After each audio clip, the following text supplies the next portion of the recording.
So let's get into it. So for those of you that do not know me, I've been in commercial real estate for 6 years, and I'm going to turn off my phone notifications. I'm sorry, 1 second. Too loud. All right. For those of you that don't know me, I've been in commercial real estate for 6 years. Prior to this, I owned an IT company. The first half of that, I worked for 20 years, the IT company, sorry. So the first half of that, I was a technician / engineer, kind of a solopreneur. I did have one partner. And then eventually we started growing the business. And after about 10 years, stepped completely out of the technical role and just handled business development, digital marketing, all that kind of stuff. We grew it to about 10 people, probably about $3 million a year on average. 5, I think, was our biggest year because we had a couple of big projects, but 2 to 3 million a year consistently.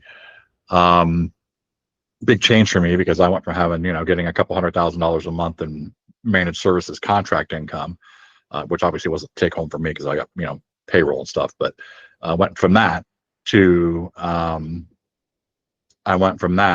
going to, commission only and like not having a consistent, revenue stream, which was interesting. So when I first got into real estate, I moved from Atlanta to West Palm Beach and I joined a residential team that wanted me to come start their commercial division. And the husband on this team was supposedly, experienced in commercial real estate. He wasn't. That was going to be my mentor. And they were supposed to be able to hand me all these leads from residential spinoffs and stuff like that. None of that materialized. So for the first 2 years, I think I did about 4 deals, maybe $50,000 across all 4. So I finally decided I had to make a change. I jumped to EXP Commercial, where I found both the brokerage. Well, sorry, not both. I found I went as a solo person. I didn't join a team, but I did find the brokerage that I was at, being EXP, to be much more in line with my values relative to where I was at, which was Compass, which was basically just acquiring commercial real estate companies to say they do commercial, but they didn't have a plan or a program. There was no tech stack. There was no training. It was very much Wild West on your own kind of stuff. So year 3 in real estate, I joined EXP Commercial. I did 15 deals. I capped and I became mentor of the year within 6 months after that. So about 18 months after EXP. And I've never been told this, but I believe that the way I became mentor of the year was I was just doing what I'm doing now, really. I just kept providing lots of how-to videos. I noticed that when I went through Commercial Academy, that the teachers, while good, and were teaching commercial real estate stuff, a lot of people had spin-off questions, and a lot of those questions centered around tech and marketing and how to use Reonomy in a CRM. And I started, filling in the blanks for them and creating videos to supplement those knowledge gaps. And so I guess that got me noticed. And right now I'm going to show you basically how I built myself up from scratch. I'm basically self-mentored. I certainly have had people to, call on, definitely with an EXP to get a bit of advice every now and again, but largely self-mentored. Definitely no one has handed me any leads, really. I've gotten all of those through the techniques I'm about to show you. And yeah, I guess that's really it. So there's 2 statistics in commercial real estate that should absolutely scare you, especially if you're unlicensed or if you're residential considering the switch over. The first is that your time to first deal on average is 12 to 18 months. This is because it takes time to ramp up, set up your marketing systems. Your cold calling is probably going to take 3 to 6 months if you're cold calling. I don't do that. And you're not even sure how many commission or how big the commission is going to be, at that point. And interestingly enough, only 1 in 8 people will stay in commercial real estate after the 2-year mark. So I think it's pretty easy to see how these 2 statistics are interconnected, right? If you're working and grinding your butt off, for a year and a half, and then, all you have to show for it, like it was in my case almost, was like a $5,000 or $8,000 commission, that's not paying the bills, right? And I don't know what you would have in the pipeline. It's not sustainable. And I firmly believe, I think when people look at commercial real estate mentors, they look at them as like deal and transactional coaches, which they should be. But if you're newly licensed and new to commercial real estate, and especially if you've not had uh, any kind of entrepreneurial sales or marketing background, there are some foundational things that a mentor must teach you to get you up to speed. And one of the things that drives me nuts with a lot of mentors, they tend to be older, kind of pre-internet people, are their two solo pieces of mentoring advice is it's all about leads and it's all about cold calling, make 100 calls a day, and it's all about relationships. Well, one is one form of lead generation. I'm going to show you about 70. Well, actually, you can download it yourself, the spreadsheet that I just gave you access to. We have like over 70 different ways to generate leads.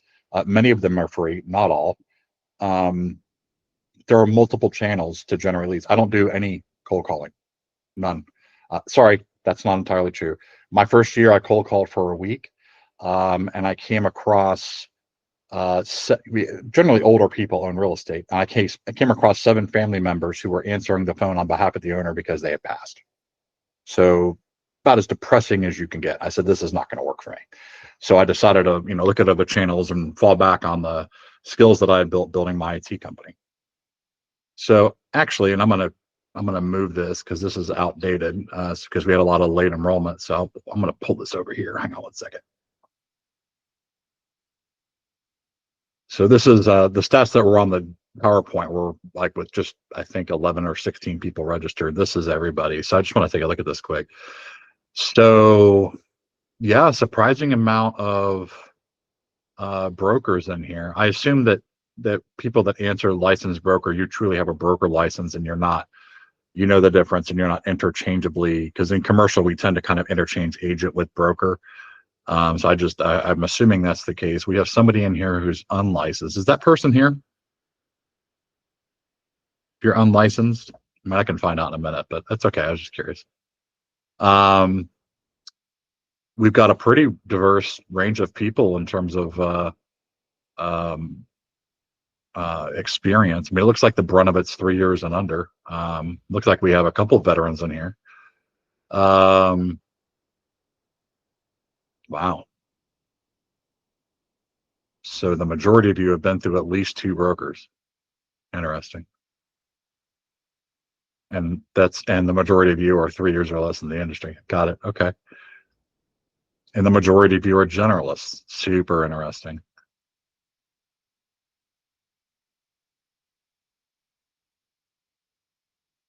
I look here.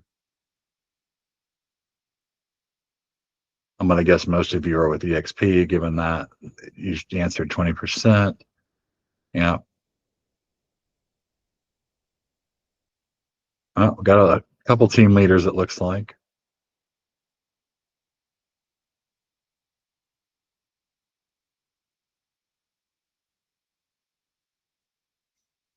Yeah, and nothing surprising in this chart here.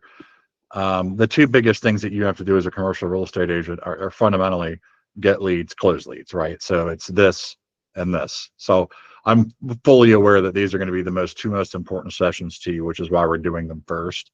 Yeah, this is just basically a pie graph saying the same thing. Now, this page makes me happy in a way, but also sad. The number 1 source for leads that I have is this right here, and only one of you has it. Like, that's crazy. 1 in 28. I'm about to blow your mind. Websites, blogs. Let's see what else. YouTube channels. Not surprising. Everybody's got a YouTube channel. Not everybody. 2/3 of you. Only half of you are on LinkedIn. Are you kidding me right now? Come on. Oh my gosh. Yeah, income's all over the place. Mixture of both.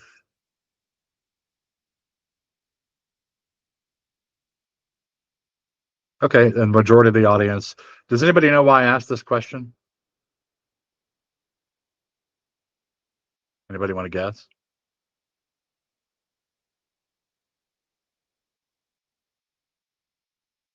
1995 is when the internet was born. So anybody that was born after that has never known a life without the internet.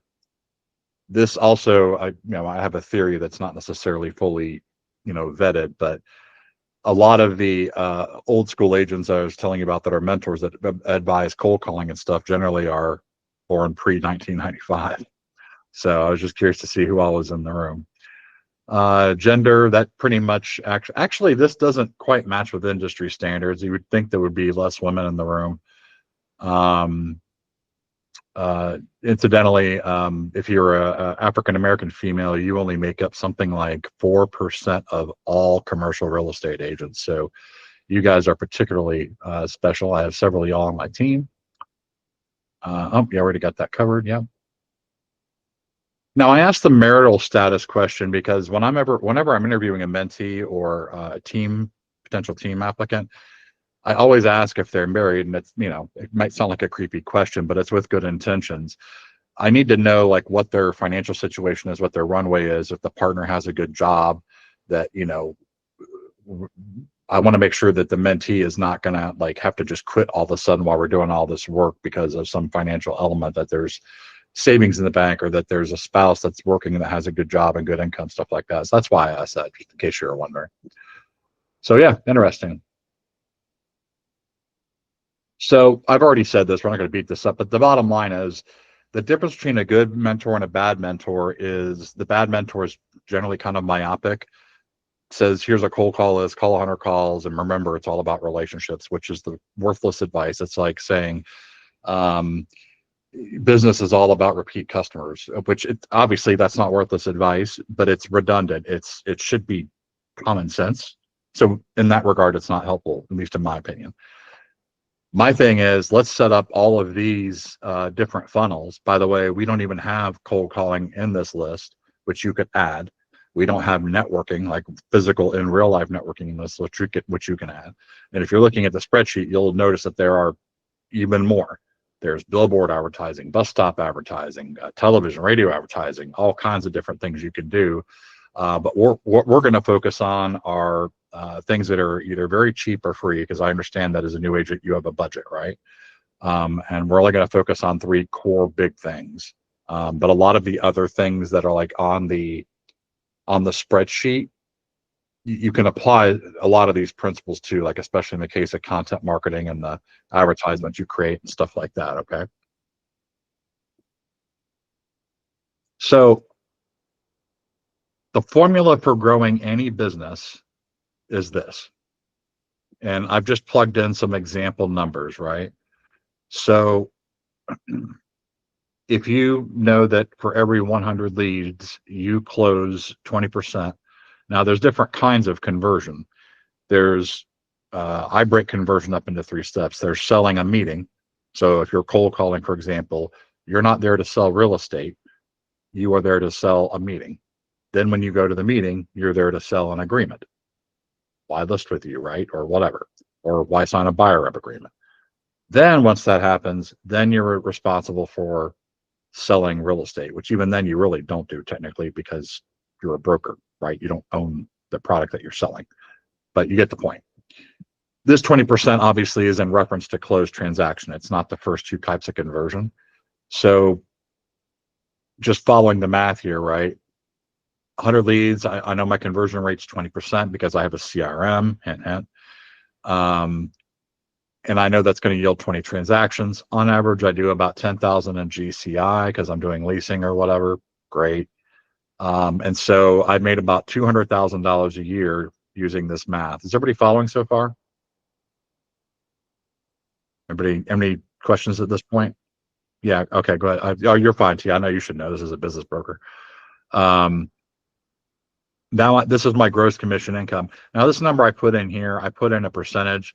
Realistically, this would be a dollar amount that would probably change each year based on your marketing spend and other factors, but I just wanted to kind of take a rough shot, dart on a dartboard sort of thing.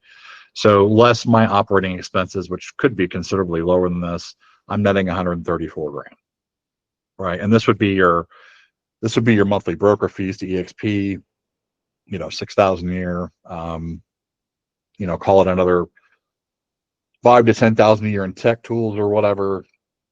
I don't know what else you'd be spending money on. Perhaps you're trying to write off your car through here. By the way, if you haven't started your own business, Regardless of whether you're a commercial or residential realtor, you should do that. You should start your own LLC, do a sub-election S. If you don't know what I'm talking about, please consult a CPA, because as an independent contractor, you should be writing off everything, absolutely everything. So if you don't know how to do that, message me, shoot me an email. It's chad@massakergroup.com. I'll shoot you my agent onboarding list, and I have instructions on how to go get your EIN. If you live in Florida, how to go get your corporate name registered with the state of Florida, etc. But you can see in the way this is going to work, that spreadsheet you've got, we're going to give you under each of these major areas, we're going to give you techniques and tactics that will allow you to modify these numbers, right? So it's real easy to see if you look at it this way, like, okay, if I become a better salesperson, right, that's conversion rate, and I bump my, let's just say I want to get my conversion rate to 40%. Well, that's 40 customers, which means this doubles, which means this doubles. But, you know, probably you could keep your expenses the same, which means you're bringing home more profit, right?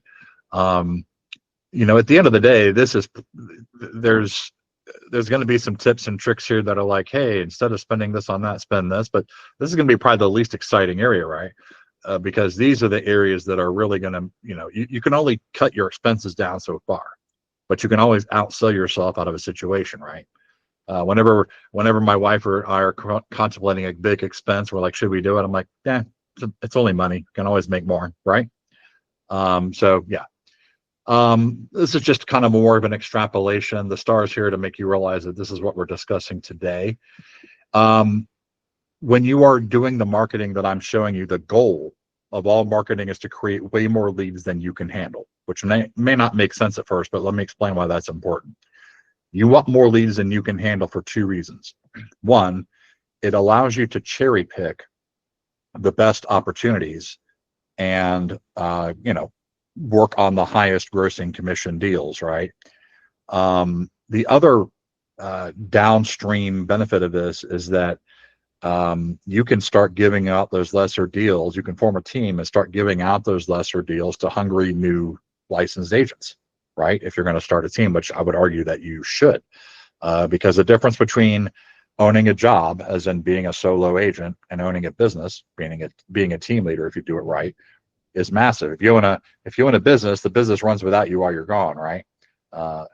If you're cold calling every day or doing all the work every day, then business doesn't transact, you know, unless you're here. So I'm a firm believer that, you know, we're going for, you know, the creation of a business, which is why we'll end this series with, you know, how and why to start a team. I think everything else here is good.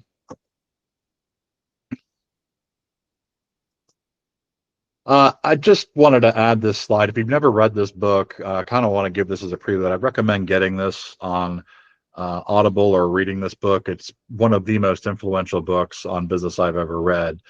And just to sum it up, it talks about how a technician is basically any kind of a skilled worker, right? It doesn't have to be a literal technician. It could be a computer technician, but it would be a baker, could be a technician, right? Obviously a realtor. But the way businesses are normally formed is that a technician decides that they can do it better than their current company is doing it, and so they break away and start their own business. Unfortunately, many times they lack managerial and or entrepreneurial skills that are required to get that business off the ground, which is why small businesses in general, especially restaurants, have such high failure rates, is because you know, the approach of build it and they will come doesn't account for knowledge gaps in insurance and taxes and proper tax planning and all the other stuff that has nothing to do with per se owning a restaurant, right? And so this book will really help kind of, and it'll also, you know, goes deeper into, like, you know, owning a job versus owning a business. It's just, I just really consider this fundamental reading. If you could read this before session 4, that would be great. Okay. Also regarding team structure, just, you know, and we'll come back to this in session 4, but there's 2 different scenarios. There's probably multiple ways that you can structure a team, but these 2 seem the most obvious, right? My structure, which is on the left, is the rainmaker, right? I want to be responsible for generating the leads. It's something I'm good at. I can do it pretty easily. Hand off stuff to my team members. And then, I'll close some of the bigger deals, but also be there as like a sales coach to my team. The other way is like, if you want to be more in production and in sales, you have other people, maybe if it's just VAs and appointment centers, have them do the lead generation for you. I just feel like there's, again, this is still kind of owning the job versus the business.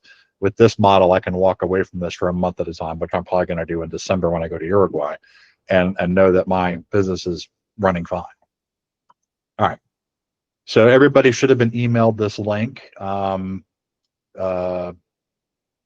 know what? I apologize. That should be bootcamp resources. I needed to update the slide. I was tweaking my website this morning. It's /bootcamp resources. It's whatever I emailed you. I'll put it in the chat again here. Let's see.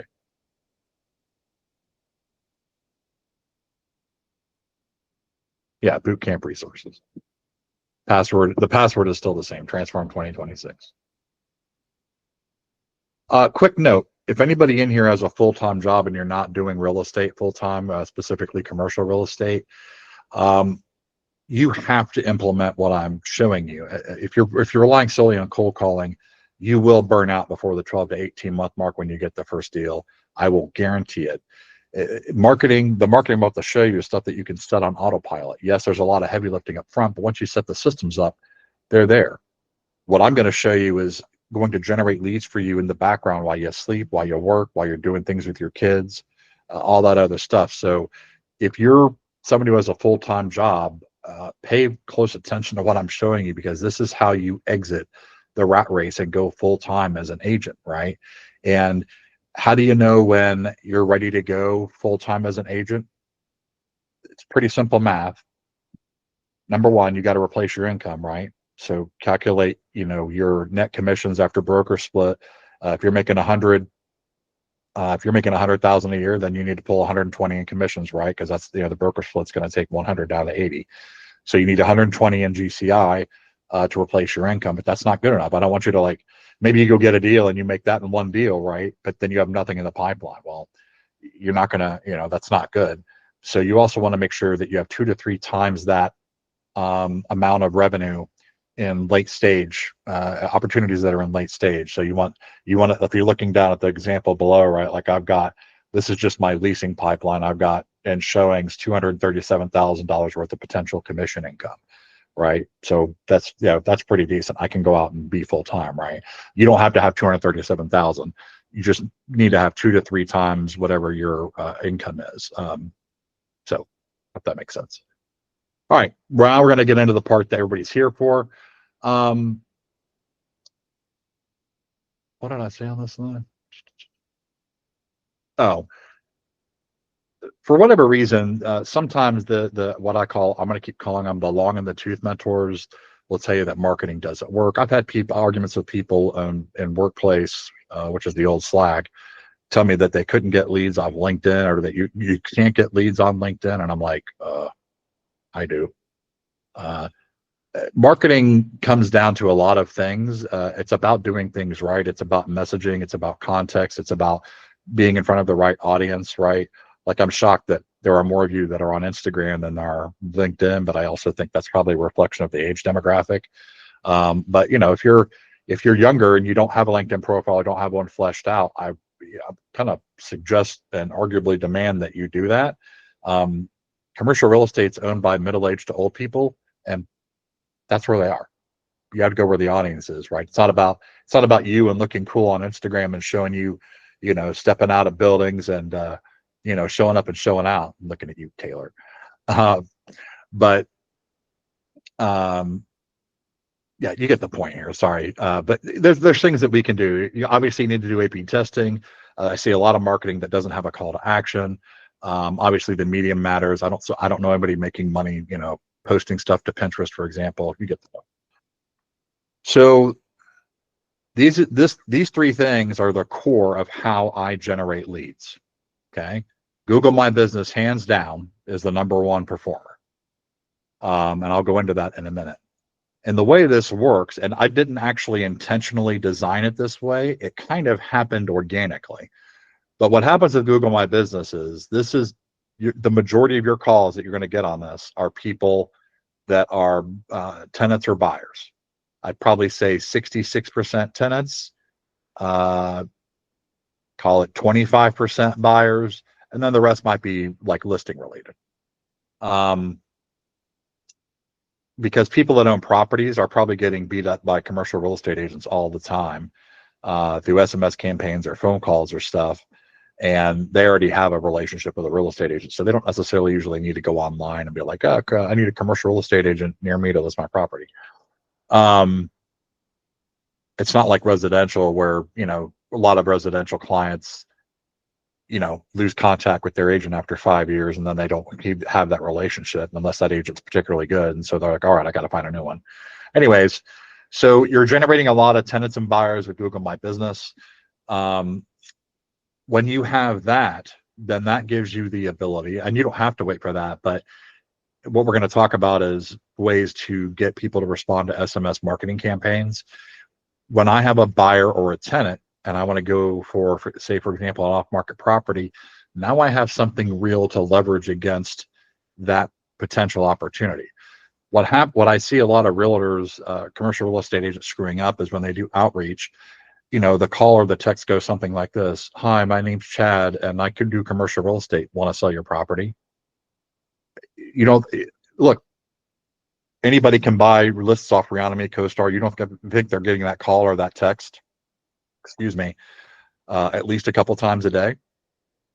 You got to find a way to be unique. So I'll show you how to craft a message that will get their attention. It'll be personalized. It'll make them feel like you know them. But also at the end of that message, you're going to tell them, because a lot of times I might say like, okay, well, yeah, I'll sell my property, but you got to bring me a buyer. This mitigates that bring me a buyer crap. When I say, hey, you know what, a good example I have that I did last year was, you know, looking for an industrial property for a golf cart dealership. I would say, hey, you know, Joe Blow, do you want to sell 123 Acme Street? I have a golf cart dealership that's seeking a property with specifications like yours. Let me know. Okay. And we're going to get more into that downwind. And then LinkedIn. So LinkedIn, so if Google My Business gets you tenants and buyers, and SMS or cold calling, if you want to do cold calling, gets you listings or off-market commission agreements. Once you have those listings or off-market secured, you can then go to LinkedIn to directly target specific buyers and tenants for properties. Now, are you going to see a lot of investors on here, like the typical mom and pop investors who, you know, might be retired and they just have a couple of multifamily assets? No, probably not. Hands down, you're going to find, you know, leasing tenants and owner-operator buyers, but you're also going to find developers, construction people, asset managers. All of those are also important to be connected to, right? Commercial real estate attorneys. It's all good to stay in front of them. So you need to be posting to stay in front of their feed, right, consistently. But also I can show you how you can directly message whole groups of people. So for example, I have an assemblage in Hudson, Florida of 25 properties. And basically I'm just using LinkedIn messaging on autopilot. I have a server over here that I run this special software on, where I'm just literally blanketing developers. And sorry, I just let somebody join. Where I'm blanketing developers, construction, GC crews, stuff like that, to say, hey, I have this assemblage. What do you guys think? Do you want to, you know, try to build something here? So let's go deeper. So the number one goal of Google My Business is to rank organically. Now, if you're a new agent, you don't have the profile set up yet, don't worry, I got you. But yeah, this slide speaks for itself. What determines rankings? Well, obviously it's good reviews. You need to have a company website with a contact us that has an address, preferably. Some people have said that you can just post the city if you like work from home, like all of us do probably. But you need something that on your website that correlates with the area that you service. You need to make sure that your profile is complete. I can't tell you how many times I get a new mentee or whatever, and maybe they already have this, but like they haven't filled out the services section. They put their service areas like the city that they're in, and that's it. And also be very careful when you're doing this. You can add the county to your service area covered in Google My Business, but I also want you to add the cities. For whatever reason, Google, when they're showing results, they don't always, they don't, and maybe it's because there's too many options, so it randomizes, I don't know. But I've had a situation where I had an agent who was in Broward, and she just basically listed the bottom 3 South Florida counties, Broward, Palm, and Miami. And she was not getting leads for Coral Gables, which she is out of. And I noticed none of the cities were there. And also, she wasn't even ranking for Coral Gables in a search. We added Coral Gables, and she immediately, like within minutes, shot to the 5th position organically. Hang on one second. Do I have other people? Okay. Where are we at now? 14. Okay. So that part's very important. The other part, and this is the part that nobody knows, this is a secret. Do you see how I only have 34 reviews and this group has 113, but I outrank them? That's because I post to Google My Business like it's social media. A lot of people don't realize that you can do that. But the supposition here is that Google likes things that are current and relevant. That particular group right there, I think if we go back to look at their page, their last post was in 2019. I just posted recently, right? I'm posting 2 to 3 times a day. So that part's huge. Do not sleep on this. I am just stunned at the number of people that have not done this, and it's free and it's easy. And if you're coming from the residential world and you're used to having Google My Business be a thing and it's like pay to play, it's not like that for commercial. We just show up organically for free. It's not like all this. In fact, I think I have a slide that shows that. Hang on. I don't want you, if you're coming from residential, to think that you're not going to be able to play here, because Google doesn't care about commercial like it does residential. Residential, they want you to pay per click and do all the sponsored stuff with the headshots at the top. They treat residential agents differently. You have to go through license verification and all this crazy stuff. So if you're a new agent and you don't have any Google reviews, one of the things that you can do is ask friends. Try to avoid family if they have your same last name, because I've heard reports that Google is good at catching those.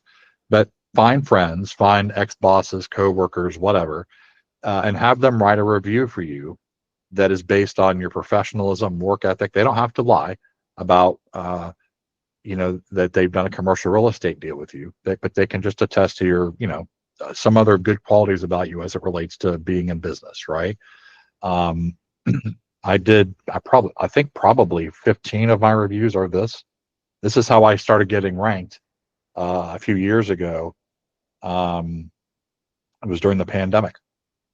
This is exactly how I did it.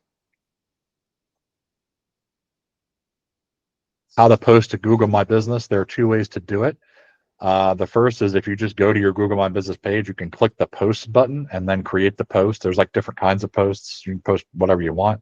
I don't do that. That's way too manual. I'm posting 3 times a day, 5 days a week, or 7 days a week. So I use a social media management tool called Publer. In your resources page, there should be a video link that says like how I do social media. That video will show you exactly how I use Publer. All my social media posts are scheduled out. My blogs are also auto-published through Publer.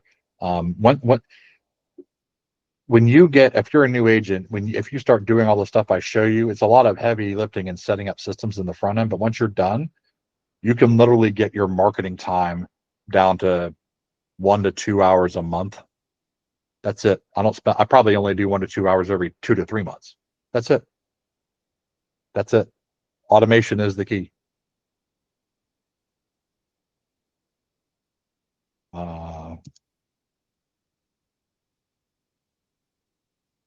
Yeah, if you haven't set up Google My Business yet, be patient.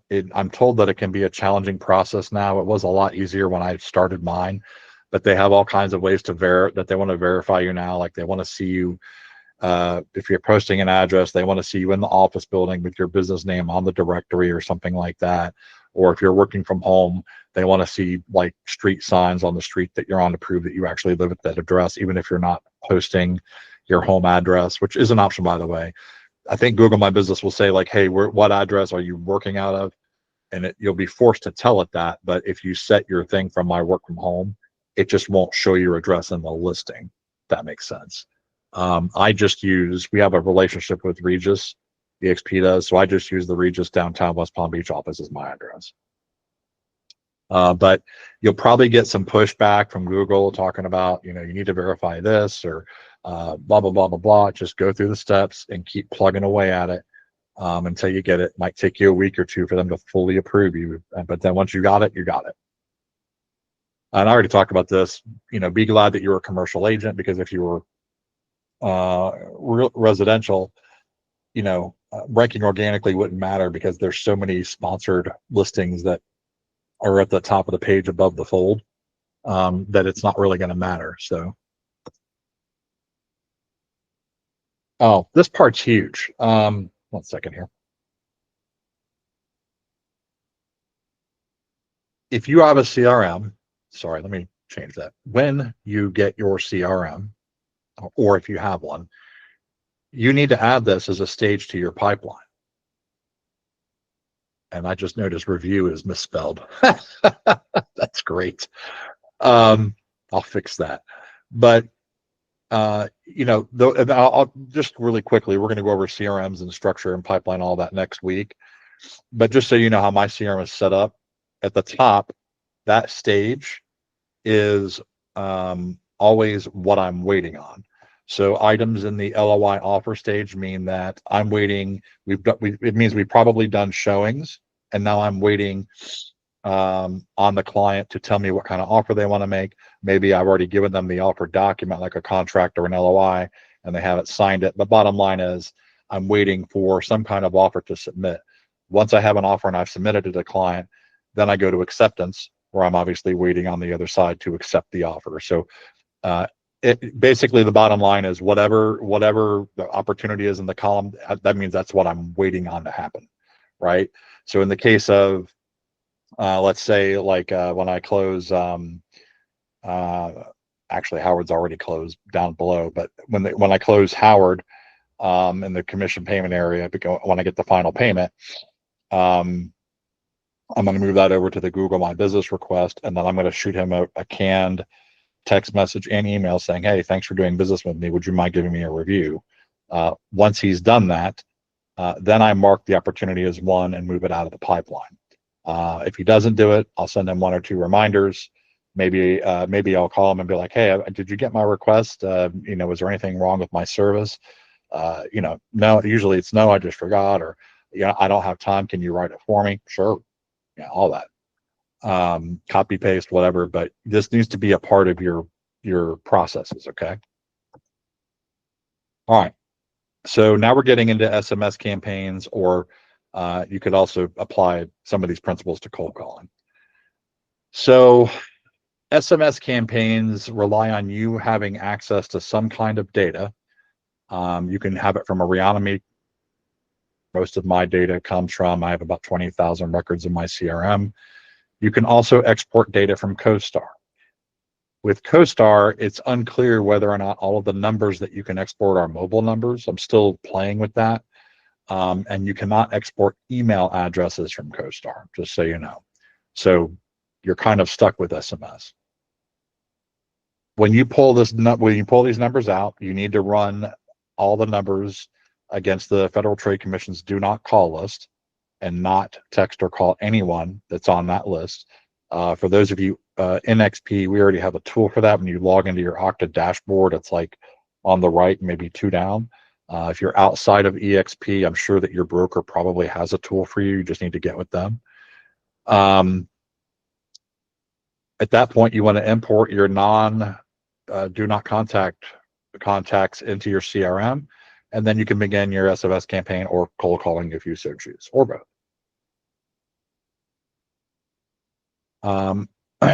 How you create your lists is completely up to you. You can base it off of your area of specialization or asset type. You can base it off opportunities that you derive from marketing trends, buyer and tenant needs. You could do expired listings, expired leases, loans that are maturing within 1 year, etc. In my case, almost all of my lists that I create are generated out of a buyer or tenant need. So, like for example, in the case of the golf cart dealership, they need something. I look for listings online. I show them stuff. None of them work. So now I got to go the off market route. And so I message them like this. And now I've got, I think I've got a slide that I'll show you this, but I've got tons of buyers and tenants looking for stuff. So now I can run multiple and various SMS campaigns based on what it is I need. I'll get more into that in a minute, but I let my buyers generally dictate what I'm going after, because otherwise, if I don't do that, I'm shooting in the dark, right? Obviously, expired listings should be kind of a winner unless they change their mind for a reason that wasn't, I don't know, performance related, right? Maybe they just decided they want to keep the asset instead of selling it. But if it was just because the listing agent sucked, well, you know. But I let my buyers and tenants drive the needs, right? Actually, at number 3, I didn't think I put it in there. That's what I do. That's me. So, and again, just to clarify, if you look at the bottom where the free resource thing is, that should be bootcamp-resources, not agent. You'll have to format. Sorry, give me 1 second here. There we go. You'll have to format the Excel file, CSV file that you get so that it matches your CRM. You want the column headers to match up with special fields that you have created in your CRM. I use Agent Hub for this purpose, whatever your other CRM is. Bottom line is your CRM should have custom fields available if it doesn't change CRMs. And all imported in. In fact, you know what? You guys want me to show you kind of like how I set up a campaign, like in real time? Would that be a benefit? Yes. Yeah, thumbs up. Okay. So let's go over here. Can everybody see my CRM screen?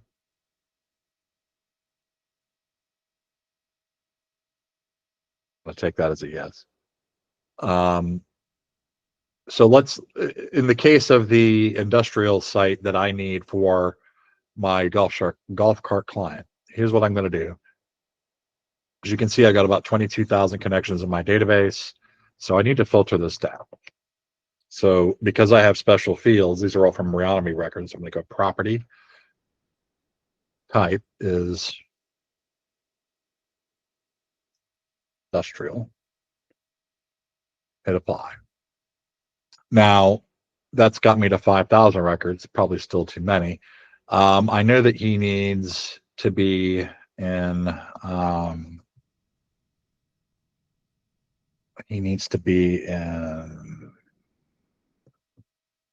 uh-oh.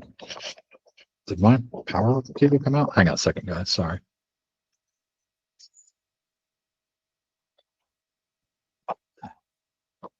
The heck? Get in there. There you go. All right. Sorry about that. Boynton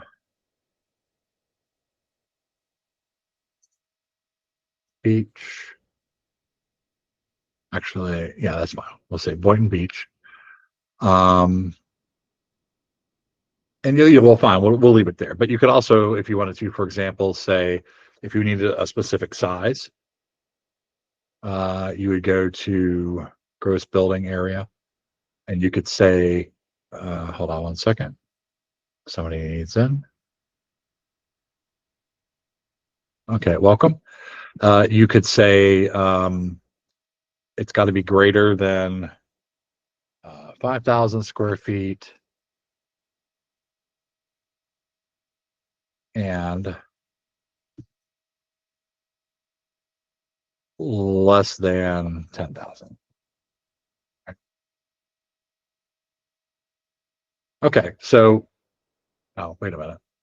Oh, I'm sorry. I messed this up, didn't I? Well, we'll keep doing this, but what I should have done here, instead of using the or, I should have put these up here underneath the and, so all of this was in one area. That would have truncated it down more, but you get the point.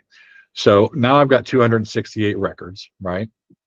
Oh, the other important one that I would add here is phone. Whoops. Phone is not empty. All right, so that took out 5 records. All right. So now what I'll do in Agent Hub is I go here, I select all 263 records, and I'm going to say right here,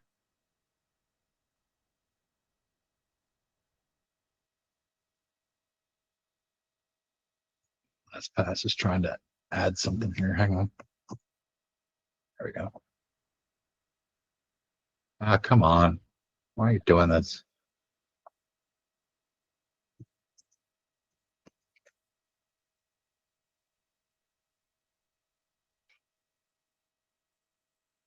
LastPass is covering up the option. There we go. Okay.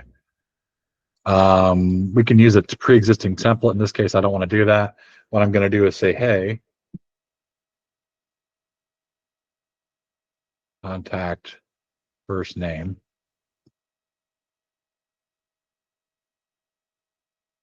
Are you open to selling? And then I just put the street number in there of the subject property because I have that. Address 1. I have a golf cart dealer, blah, blah, blah. You get the point. That's, interested in buying it, whatever, that meets your criteria. Now what I'm not seeing, okay, here we go. They've changed this interface, sorry. This must have been a recent update. You can send it all in once. You can send it a scheduled time. Rule of thumb is try not to do, I mean, everybody has their, whatever limits, I guess, but I try not to do more than about 200 to 250 texts per day because responses to the text can get intermingled with other text messages on deals that you're working on that might be late stage and then they get buried. I find that 200, 250 is pretty manageable to go throughout the day. And so if, in this particular case, if we had like 1,000 contacts, then what I would do is I would put it in drip mode and I would set it to like 200 to 250 a day. And then of course you can set what days you want to send on, starting at what time. I generally start earlier, 7:30 or 8 in the morning because older people like me are up earlier.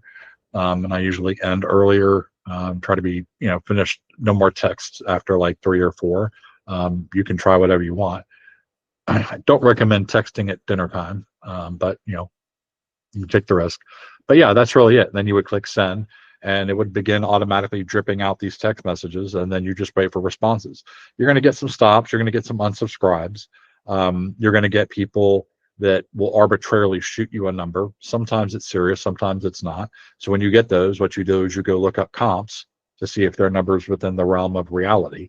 If somebody, in the case of like a 10,000 square foot building, if they're trying to sell it for, I can't math right now, I don't know why. But bottom line is if they try to sell it for the equivalent of like $400 a square foot, let's say, for example, I already know that that's like they're just fishing. That's completely unreasonable because industrial here is, lower 200s per square foot, right? And so you can tell, you can still talk with those people and try to negotiate, but you can tell that they're not really being serious. This is one of those like, well, if you brought me an offer that was too good to refuse is kind of what they're saying, right? I consider selling, but otherwise no. Yeah, thank you, Marco. But yeah, that's how you do it. Any questions about that? Okay.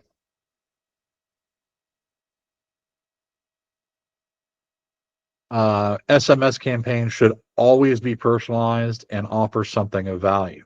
In the case of the previous example that I gave you, the personalization is the first name and the street address. And what happens when you do that, right, is it makes them think that they know you. You're talking to them on a first name basis, like, hey, how do they know my name? Oh, and they know the property I own. Maybe I've talked to them before, right?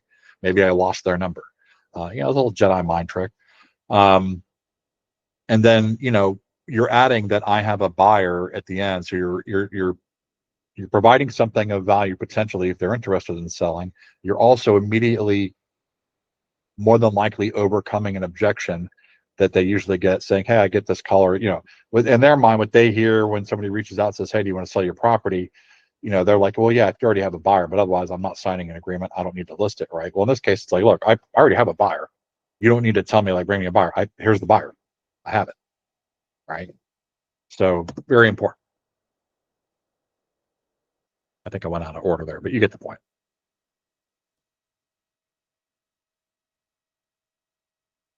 Now, this is basically just parroting what I've already said.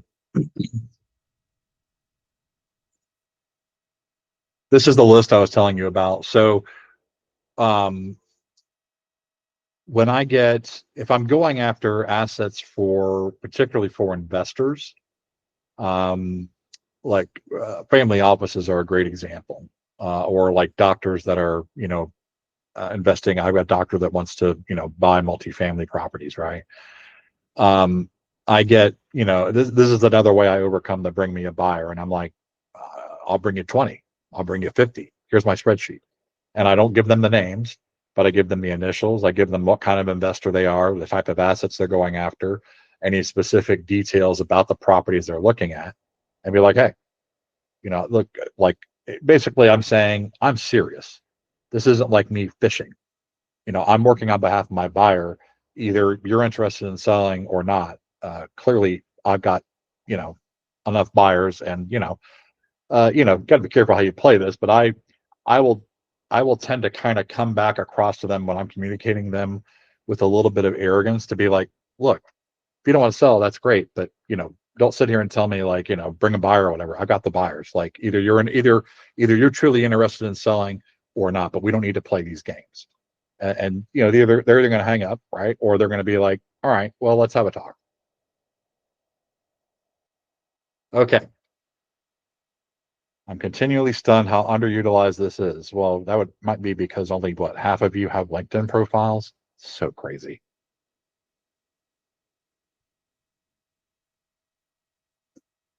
So just in case you didn't know, LinkedIn has 1.2 billion members. 1/8 of the planet is on LinkedIn. But it gets better. Let's see, where's the other stat? Am I missing it? Is it on the next page? Hang on. Oh, yeah. The world's current population is 8.1 billion. Of that, 5 billion are over the age of 30, hence decision-making age. So really 1/5 of the planet that matters in terms of making decisions about real estate, more than likely, is on LinkedIn. So how you're not on there, I don't know. It's crazy. The other thing about LinkedIn that amazed me, I learned this from a podcast the other day. I got to go back to this one, I think. Out of the 1 billion people on LinkedIn, only 3% publish regularly. They're talking about the article feature, and only 1% publish weekly. Now, in the age of blog creation via artificial intelligence or whatever, there is no reason for you not to be doing this and showing up as like a key person of influence, on LinkedIn and throughout LinkedIn. Other interesting stats: 86% of B2B marketers use LinkedIn. 40% of marketers rank LinkedIn as the most effective channel for B2B marketing. Basically, half of all B2B marketers are like, there's no way we live without LinkedIn. It is the most important thing.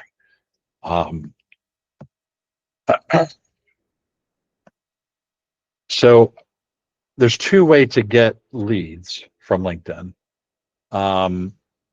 The first is just post to it like social media. Post meaningful content, post it often. Obviously, you need to make sure that you're connected to your audience as a level 1 connection. That's a different discussion. But over time, people will start to notice you. And I've gotten calls from doctors, I've gotten calls from family offices, and I've gotten calls from people that are looking to get into commercial real estate and either want to join my team or have me mentor them or, join EXP or whatever. That's the pull side. That's the, billboard side. However, you can use LinkedIn messaging to push out your listings to prospective buyers and tenants based on what it is, right? So in the case of land, for example, developable land, you can basically build up a list of level 1 connections of developers, and then push your listing out to them. What you would do is you push out an online NDA to them, which I'll show you in a minute. They sign the NDA. This is all automatic. Once they sign it, there's a confirmation page that comes up that gives them a link to a confidential website, and that gives them all the information about the property, including an OM that they can download. And I think I go into that later in this. Obviously, you can reach out to family offices. They tend to favor, most of the ones I get tend to favor multifamily or medical office. Occasionally you get a family office that's more interested in retail strips, but most of them seem to want multifamily and medical office, is my experience. So this is how I put LinkedIn on autopilot. It's the server I have right over there. This tool is amazing, and basically it allows me to message. I can create a messaging campaign. I create a list in what's called Sales Navigator. And if we have time, I'll show you how I do all this A to Z like a demo. I create a list in Sales Navigator, create the messaging, and I can personalize the messaging just like I did with the SMS campaign. Hey, first name, and I can say, is your company name, is Acme HVAC planning on moving anytime soon, or is your lease up in the near future? I have a great property that you should look at, right? So you get lots, and you can also use this tool to build first level connections. You can use it to auto endorse, auto comment. If you're not staying in front of your clients with this tool, your prospects, you're doing something wrong. Okay, and I will try to demo this for you quickly. There's also, I believe, a demo. There should be a demo video in your resources page. If there's not, let me know and I'll add that, because I did one for IBBA when I presented there a couple of years ago, Business Brokers Association. If you use Linked Helper, be warned that it's in the gray area in terms of LinkedIn's terms of service.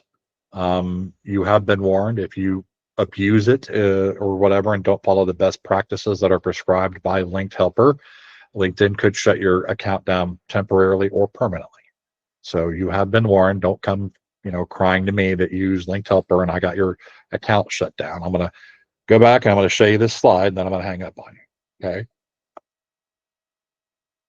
Keys to a successful LinkedIn profile. Now, this part of the people that have LinkedIn, I get a lot of new mentees where they have a LinkedIn profile, but it's like there's nothing there. It's anemic. There's no bio. There's no work history. There's no description of what they did at their other jobs, no awards, no volunteer, no nothing. Now, if you don't have some of those things, it's fine. But we need to, you need to flesh out the profile, right? When you start to post stuff, inevitably someone's going to view your profile. I probably get between 600 and 800 profile views a month. People actually click my profile and read me over. So, the whole point of this is when you're posting stuff that's interesting and somebody clicks on you, you need to look interesting, right? We're in marketing, we're in sales. Don't just look like, hey, I'm here because my mentor told me I had to be, whatever, right? There's a project section in LinkedIn that you can post your current projects on, or maybe close posted sales to, right? There's a featured posts area where you can kind of put your top 3 performing posts and they show up, they stay in your profile, stuff like that. If you want an example of a complete profile, look at mine. If yours doesn't have all the stuff that mine has, barring the things that obviously don't qualify you, like if you haven't done volunteer work, then obviously that's okay. Then you're doing it wrong. Also, you need to be joining groups, right? Join as many groups as you can. Pay attention to the top influencers in those groups. Make sure to connect with them. Make sure that you post to the group. You can post listings into the group. There's several South Florida real estate groups that you can post listings into.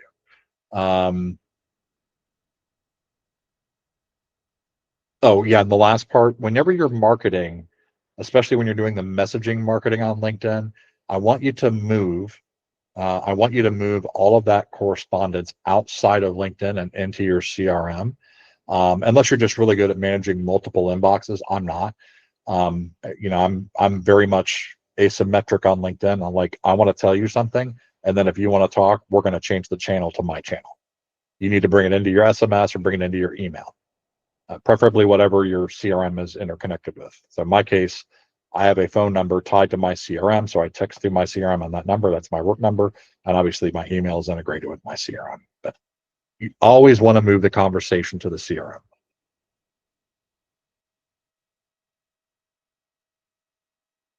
I haven't, I haven't done public speaking in a while. My mouth's getting really dry. It's crazy.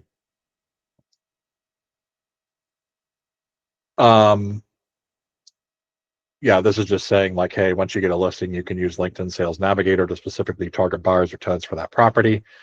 Um, for example, if you secure a listing for a medical office that's 25% vacant, from here you can go into LinkedIn or Sales Navigator, look up medical doctors, healthcare or practice managers, stuff like that, and make them level 1 connections. I think we have time to show you. Yeah, we probably have time. I'll show it towards the end and how I do all this. One of the things that you may hear from marketers, especially experienced ones, is that engagement is everything. And with engagement, usually sometimes it implies that there's call to action. Those things are important. I don't want to pretend that they're not, but it's more important that you start setting up channels and just posting. I can't begin to tell you. There's a lot of my posts that don't even have a CTA in them, even though it's a best practice to have that, right? They're just basically branding or informative posts. There's a lot of engagement that I get by people just calling me directly. Like they just click the profile, they look at my contact info, they call me or they email me. I don't always know how they got to me, but there's a lot of times where they say, hey, I saw you on LinkedIn, or I saw your post on LinkedIn.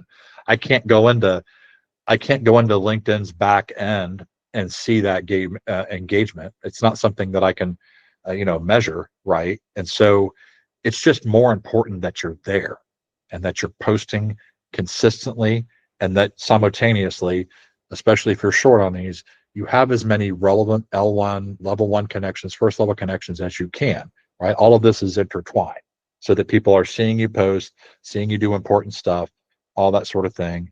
And then inevitably the phone call will come, right? I've gotten multiple family office opportunities just by them seeing me post on LinkedIn. So I've even got I actually have 2 or 3 posts that I do that are evergreen posts, excuse me, where I say like, types of clients I serve, family offices. You're scrolling through, right? You're like, oh my God, a real estate agent that specializes in family offices, to the extent that you can do that. Like, yeah, sure, right? So just get on there, get to posting and grow your audience. Like, do that. If you do nothing else today, do that.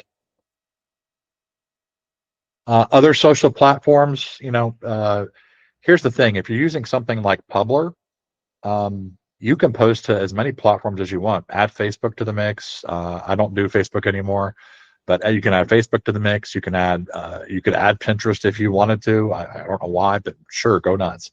Publer charges you by social account that you want to publish to. I want to say it's either $5 or $8 per account. So it's just going to cost you a little bit more. But again, you just want to be mindful that your audience is actually there, right? And that you're also doing things to build followers relative to that social medium. If you want to, Snapchat might even be a good example. I don't even know if you can post a Snapchat. I don't think you can. I saw the icon, but Snapchat's that service where it's like has the disappearing messages. GMB is Google My Business. To you. But Twitter, obviously you could post to Twitter. Sorry, X, if you're nasty. You can post to any other platforms that you want. Obviously, YouTube, TikTok, all that stuff. Set up however many mediums you can, and look, you can repurpose content.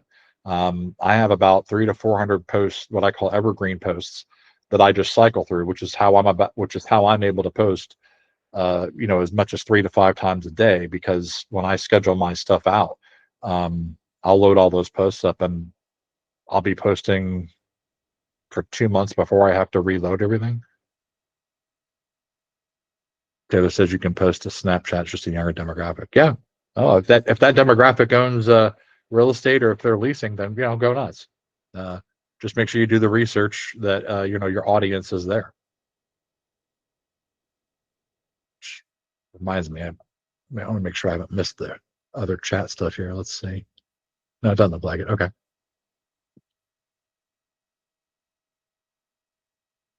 Oh, I get a drink for this. Hang on. I have 2 big pet peeves when it comes to marketing. The first is, if you have a Gmail address or a Hotmail address that you are using to conduct your business, you are low rent. Go buy a damn domain name, get a Google Workspace or whatever subscription, and have email that says, like mine. Mine used to be chat@chadmassaker.com. Now I have a team, so now it's chat@massakergroup.com. I'm not trying to show up to somebody with a Gmail address. And I'll tell you something else. I'm sure that you guys get these inquiries. I get inquiries all the time from people selling all kinds of real estate services, selling lists, selling marketing services. If they come in from a Gmail or a Hotmail account, especially if they're trying to sell me marketing services, I have a canned Gmail template that I post in there that says, look, I don't do business with people that sell marketing services that don't even have enough forethought to have their own domain name and are trying to conduct email from a Gmail, or conduct business from a Gmail account. So, and I noticed a lot of you have some Gmail, Hotmail accounts.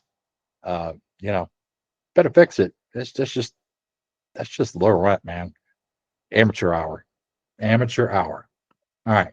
The other one, and this is hands down, drives me so insane, you have no idea.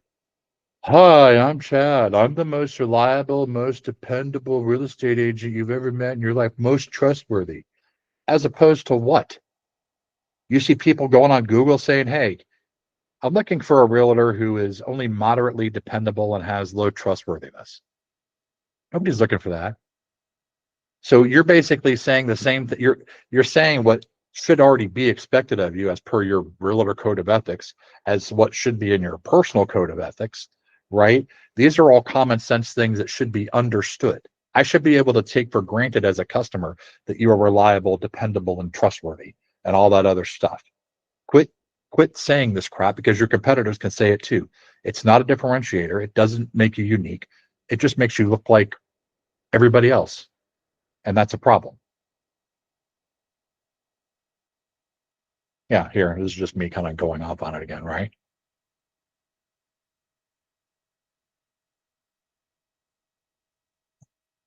Now, here's an exception to this rule. If you have an award that specifically says that you are that thing, like a JD Power Award, then yeah, go ahead and say it. But you must accompany the social proof with the saying. So like when you have a post online, don't just say I'm the most dependable real estate agent in the world. Say, most dependable real estate agent in the world as voted on by JD Power. Third party or a video testimonial from a client would be also very powerful. Somebody else has to say it for you. If you say it, it's bullshit. Pardon my French. It is worthless. Do not use that in your marketing. I can't stress this enough. Oh, yeah. I forgot I added that. Don't do it. I'll be watching you. Okay. There's different kinds of content that you can create. I've probably got, I don't know, 8 or 10 different categories of posts. I'm just going to show you some of my more common ones, right? There's, the top left and the middle one are obviously about, drawing in mentees and agent attraction. Top right is an example of social proof about what a great, amazing, dependable, trustworthy, reliable agent that I am, right? The bottom right one, Acker, is like, hey, look at these clients I serve. And, by the way, and I love that particular graphic because it's like super, bougie looking and classy and all that. And incidentally, I'm actually a certified wine som in real life. So that's one of my favorite posts ever. And then you can also post, obviously, educational materials like, either I'd probably steer away from like commercial real estate terms. I know a lot of agents tend to do that. I actually tried to do that in the beginning and just do glossary terms, but people don't really care about that. What they care about is more like market trends. And I'm actually going to show you a way that you can create posts in bulk using reports that you get, real estate reports that you get from either CoStar or PricewaterhouseCoopers or whatever. You can turn those using AI, turn those into talking points and then bulk import them into Canva and create 25, 50 posts at a time. This is just blowups of really the same thing, right? More educational. Hey, join my team. This one speaks to the one on the left. It's another thing. If you're, especially with you're in EXP, if you're not actively marketing to residential agents, you're missing opportunities. You're leaving. That's another lead generation source, right? Just like posting to social media is, Slack, let's call it, is another lead generation source. And it's the audience that you're going after are residential agents that are too intimidated to handle a commercial deal, and they need a resource to handle their commercial opportunities that their residential clients give them. You should be marketing. They're an audience. This is just, again, rehash of the same thing. Yeah, so I have a residential agent. She's now commercial, but I have a residential agent that I coached through a couple deals.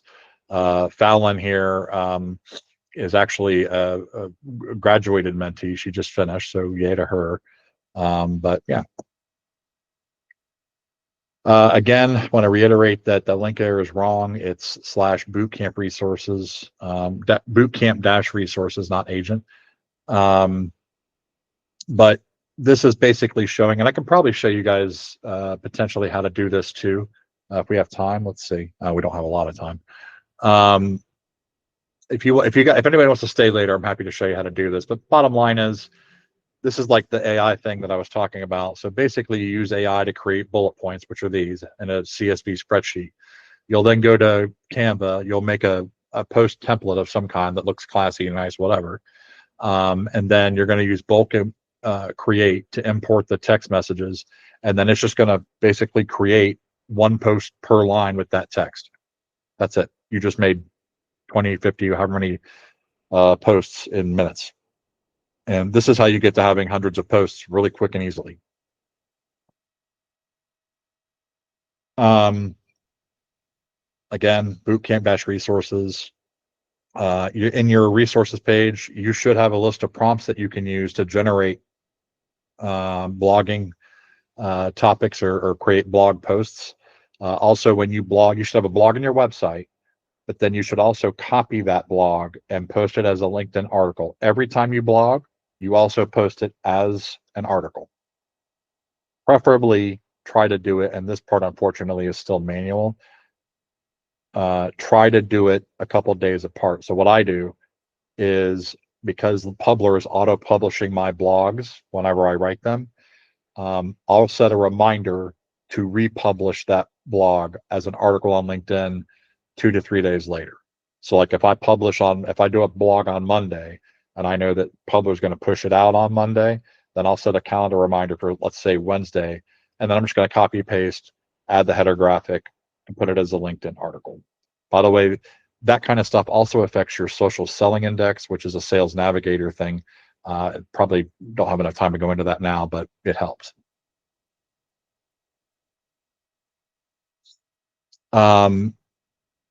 Yeah, obviously things like, what's the state of the office market in West Palm Beach? That's interesting. Something like that should probably already be in your spreadsheet of potential blogging articles that I gave you. But also, I just want you to be mindful when you're watching the news or whatever of other things that people may want to know about, right? So I've written, most recently, I wrote an article on how sales tax, Florida was the only state in the union that was charging sales tax on leases. So I said, hey, by the way, here's what's going on. No more sales tax on commercial leases. Here are the exceptions. It's important, yada, yada, yada. Obviously, the big, beautiful bill, people wanted to know how that impacted commercial real estate. It's very much kind of situational, right? Those big, beautiful bills don't get passed often. So did that. And then I really love this article, Betting on Buildings. When I was, what's the betting app called? Is it Kalshi or something like that? Does everybody know what I'm talking about? There's like a betting app or something. I was watching some kind of documentary on the betting market and how everybody's betting on like everything now. You know, who's going to be president, how long a building's going to take to be constructed, all these weird things, right? And so I just got curious and I went into AI and had it do the research and said, hey, you know, what happens if you're applying predictive markets to commercial real estate, right? And so, you know, the blog goes into things like, okay, well, we can see the chance or the opportunity for, you know, cheating or corruption, right? Like, let's say that you're betting that a building will get its permits within X amount of time. Obviously, if you're a government employee and you find out that these bets are going on, you have the ability to fix that bet, if that makes sense, right? So that's what, you know, just look for unique and interesting ideas above and beyond like the stuff in the spreadsheet. Usually those are things that are more like current trends that, you know, the spreadsheet probably doesn't have in it, you know, that are like right now things, right? The pandemic and the how office is so vacant would be another great example, or, you know, how office is recovering, all that kind of stuff.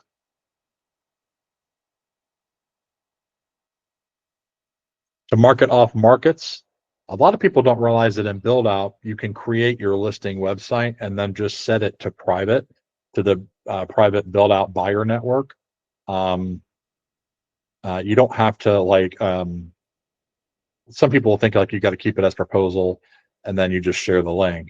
You can do this, Buildout's private buyer network will see it, but you can also share the link with other people. It's not indexed by Google. It's not searchable. It won't show up on your, if you have the plugin on your website like I do that shows my listings from Buildout, it will also not show up there if you have this setting checked.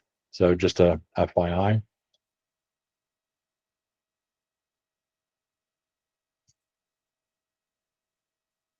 We talked about this earlier. You know, whenever I'm sending out like to a LinkedIn messaging, like when I'm trying to send this, I think I have a slide on this. Hang on, go back. I guess I don't. Like I had that assemblage in Hudson, Florida. I sent it out to a bunch of developers. Said, hey, check out my property. If you, I give him a vague description like it's 25 properties. It's he's going to do an input, all this other stuff. If you're interested, let me know. And I put a link to an online NDA form. So this is actually a screenshot of my website. And they just read through the NDA. There's a drop down at the bottom that says, you know, which property are you interested in? I have 2 here off market and 1 in Hudson. They select that one, or they can select to see all of them. Doesn't matter. And then the confirmation page gives them the links to the private websites where the off markets are. They also get an email with those same links in it as well. Okay. This is a form capture. So now you can also add these people to your CRM and follow up with them, right? Yeah. Here's an example of the confirmation page showing the different off markets. Okay. Final notes about lead generation. We talked about this earlier. Set up as many channels as you can comfortably manage, but using Publer, it makes it really easy to repurpose content across as many channels as you want. You're just going to be willing to pay the extra, whatever it is, $5 to $8 a month.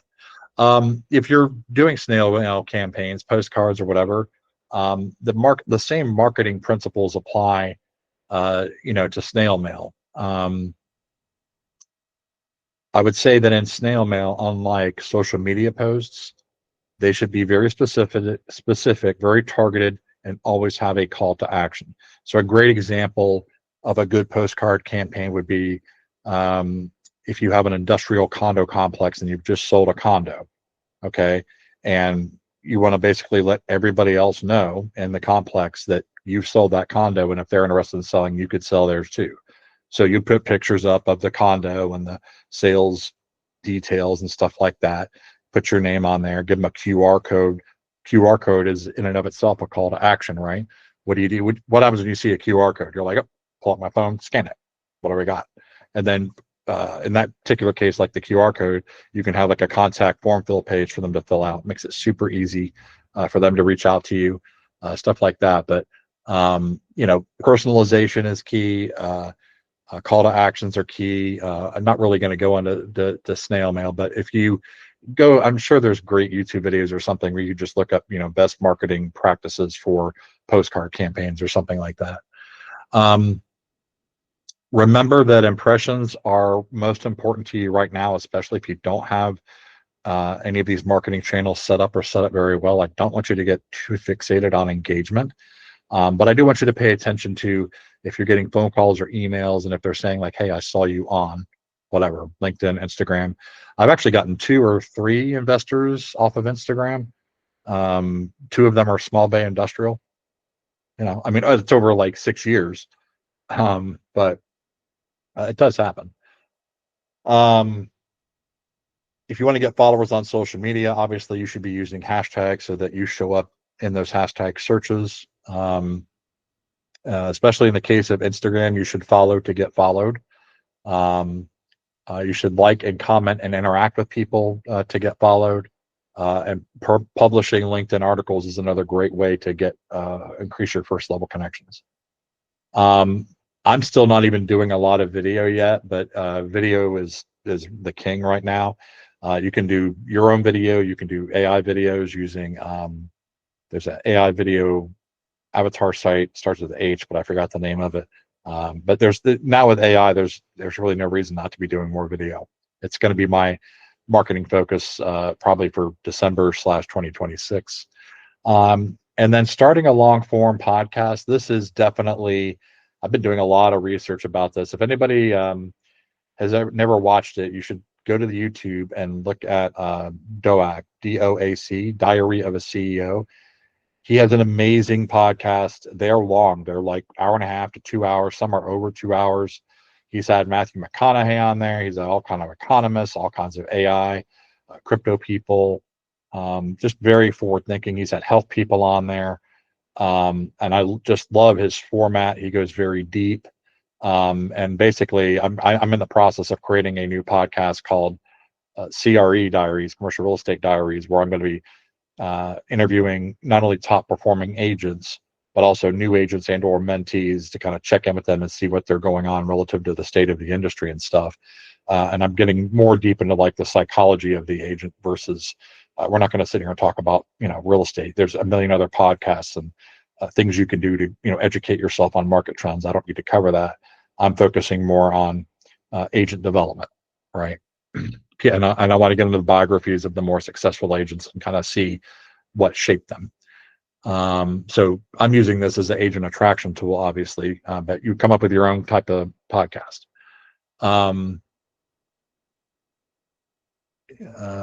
Yeah, and obviously, when we have a goal of generating more leads than we can possibly handle, a CRM is a must. If you're not using a CRM, I really think you're missing out. I mean, my CRM is my brain, and much the same way that my phone is. I can't function without it. It's where I organize everything. Okay, so wrapping up, if you are unlicensed and have not joined a broker yet, I'd strongly recommend you consider eXp Commercial. I gave you a link on my website that explains how it works. We have an 80-20 split until the broker takes $20,000. After that, you get 100% commission minus like a $350 transaction fee. We have CoStar basically at like half off. We got a lot of great deals. If you're looking to join a group, that's my group application. If you want to join my group, if you want to talk with me about that, just let me know. Shoot me an email or a text and we can schedule time to talk about what that looks like. Want to talk about the next 3 sessions. Next week, we're going to be talking about increasing sales conversion rate, selling the meeting, selling the agreement, selling the property. Day 3 is increasing number of sales and average commission per sale. And then obviously we'll wrap up on day 4 with increasing profits, really decreasing expenses, and starting a team. Again, just as a reminder, that is bootcamp resources, not agent. I think, is that it? Okay. It is 10 o'clock. I want to be mindful of people's time. I am willing, let me just check my calendar. Yeah, I am willing to show you guys if you want how LinkedIn Helper works, and or I could also show you how to bulk create posts through Canva and Publer. Tell me I guess, but in chat, either type I'm out or I'm leaving, or type which of those two you want to see first, and we'll do it democratically. I'll do both, but if there's something that somebody really wants to see first, we'll do that first. So if the votes are I'm leaving, blog creation, or sorry, social post create, bulk post creation, I'm leaving, bulk post creation, or LinkedIn. Type that in the chat for me, and I'll do whatever one first.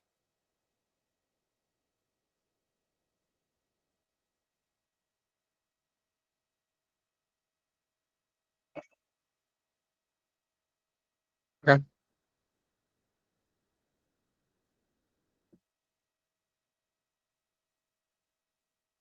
I see bulk post creation. All right, so here we go. Let's just do this. So let's do something easy. Actually, hang on.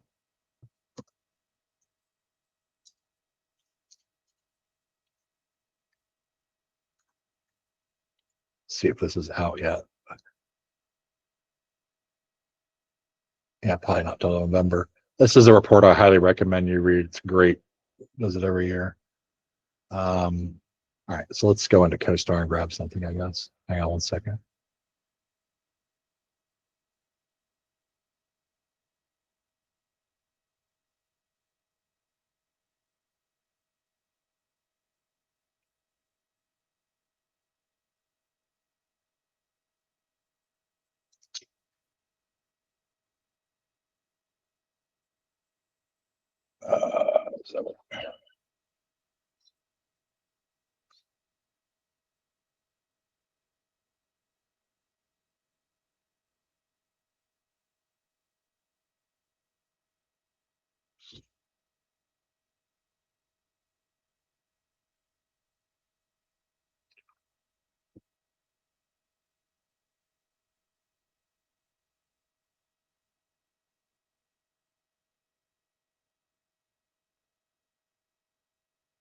So there's a national one. I don't know if there is.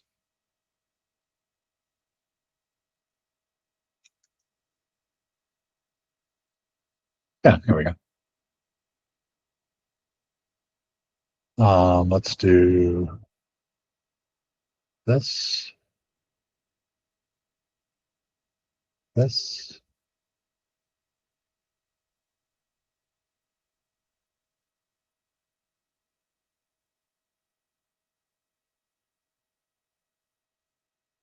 What did I get? Let's see. Multifamily. I don't know what these other ones are. Hang on.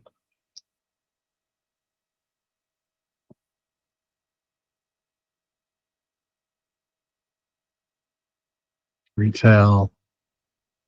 Industrial. What am I missing? Oh, office. Not capital markets, the regular one. Here we go. Okay. So what we're going to do is we're going to download these.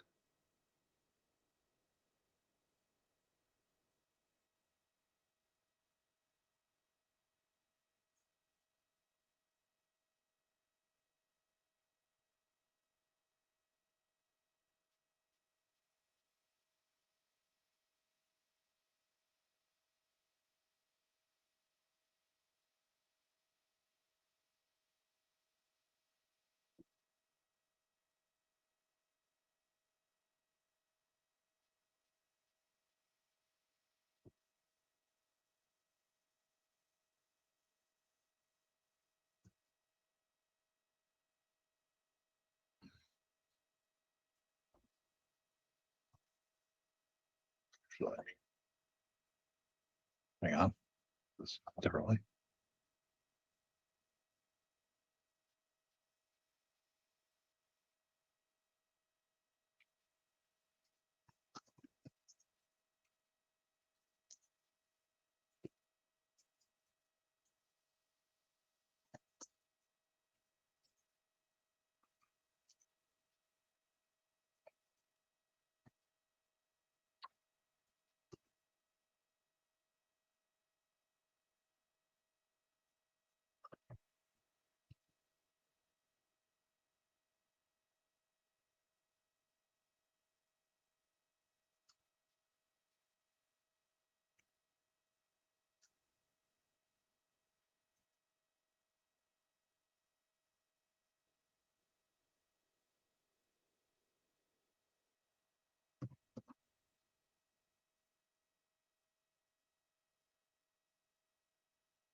All right, so I'm telling Gemini, which is what I use a lot, read over, I'm uploaded all the reports, read over the attached reports. I need you to extract all data points and talking points in each report. Make them one sentence only. I plan to use these for social media posts. Also, please dump all of these into a spreadsheet. So I'm going to let that work. I'm going to go to Canva. We started this at what, like 10:08?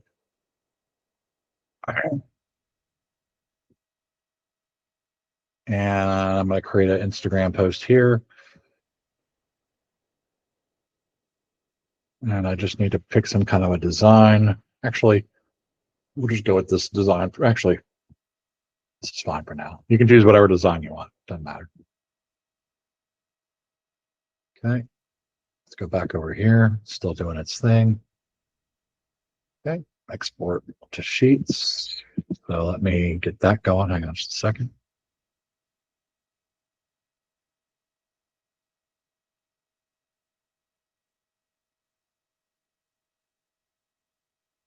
Wait, that's not right.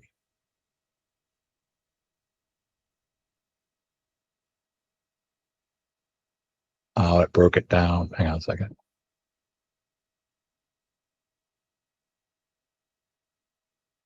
Oh, I see what it did. What you can do, so we'll just do one of these just so you get the idea. So there's 10. Looks like overall it created what, maybe about 10 per asset type. So 50, 40, 50 posts here, something like that. Wait, is this all together? Yeah, that's what we want. Let's just do this one. Copy.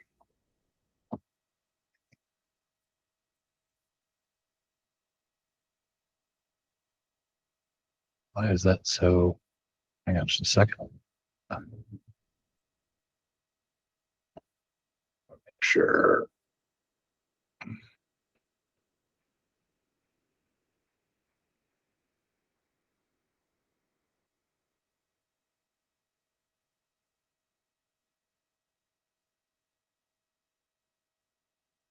Okay. I don't care about this. Hang on. I'm going to get rid of this column because it's worthless. And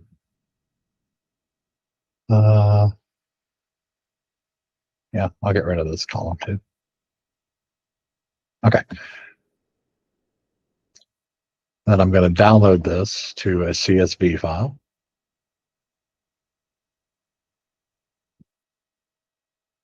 I'll go back over here. I'm going to make a couple changes to my template. I'm just going to say market up 4 at the top.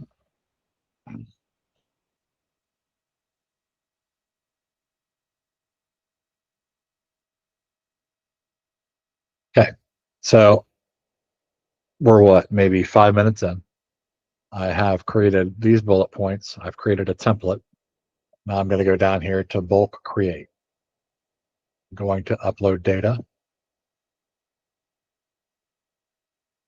Okay. And then I have 2 data fields.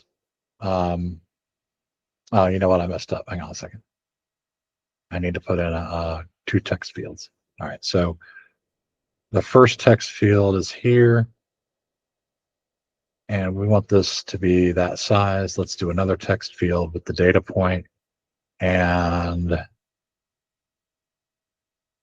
we want this to not be nearly as big, like maybe 30, and maybe not bold. Okay, get this to center up a little bit. Okay. And then this doesn't look centered. There we go. Okay. Back to bulk create. All right. So we want to put, we want to do property type, select an element. Oh yeah, sorry. So what you do here, you click this, and then you click this. Wait, I'm on, oh, here we go. Connect data. Sorry, I haven't done this in a minute. This is going to be property type. And then click this, connect data, key data point. Okay.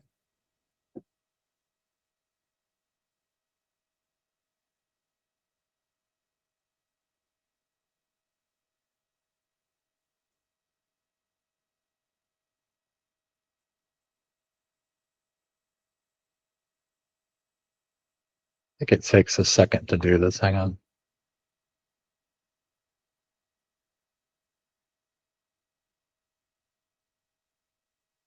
Well, it's supposed to work this way.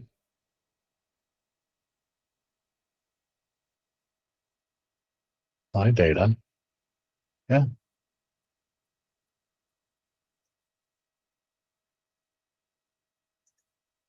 I think that matters, but oh shoot, I just deleted them. Hang on a second, guys. Sorry. Let's do that again. This is gonna be header. And this is gonna be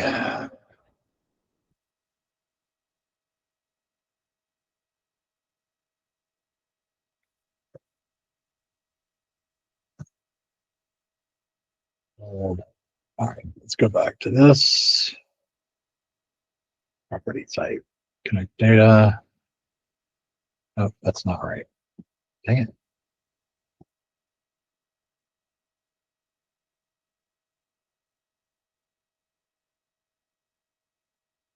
I want to connect this to that. There we go. And then I want to connect this to this.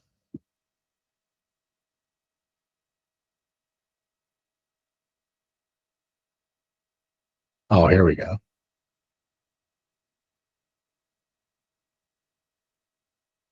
Oh no, one design on multiple pages. That's what I want. Let's do that.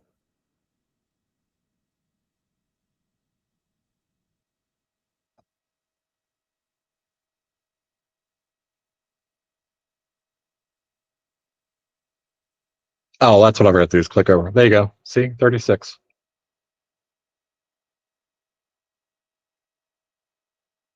You can see them all at the bottom. I forgot it creates like a brand new design.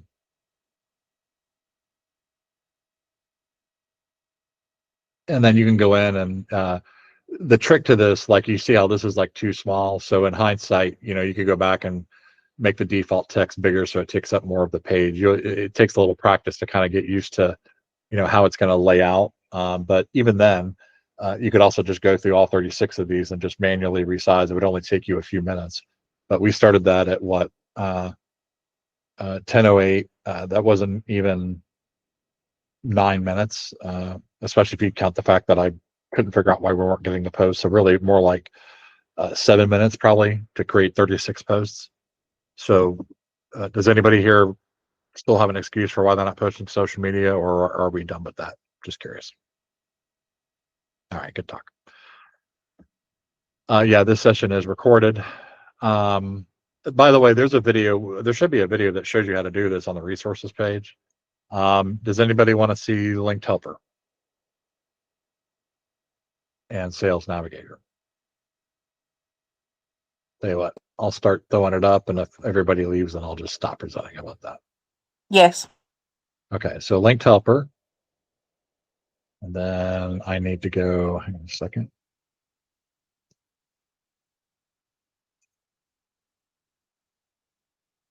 Log in and control my server. 1 second.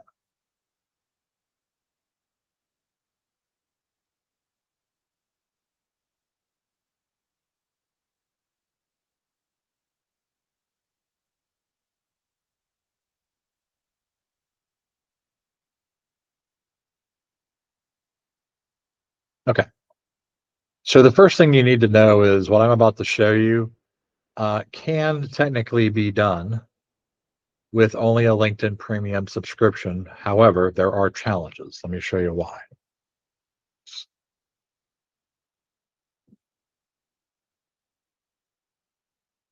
Let's say that you want to find a good example. Commercial, whoops.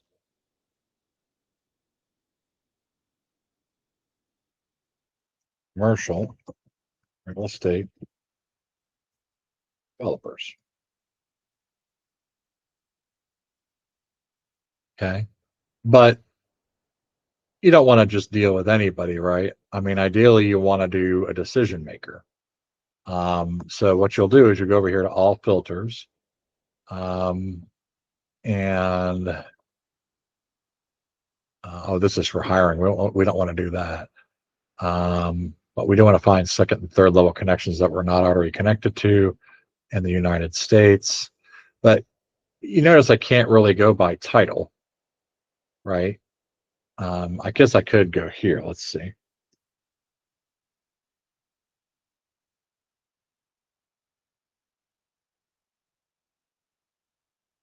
We also can't, yeah, see that, and it's only giving us one result, right? So the problem with this is LinkedIn Premium just has very limited filters on how you can search for people. Now watch me do the same search in Sales Navigator. Sales Navigator, by the way, is a subscription. It costs you about $800 a year. Totally worth it. So I'm going to go over here to Sales Navigator. I'm going to get rid of this.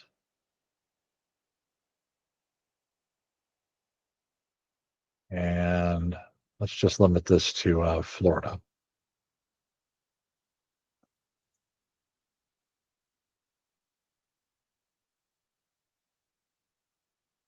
Okay. You can see there's a whole bunch more filters, right? I'm going to add the word developer. Whoops. Developer.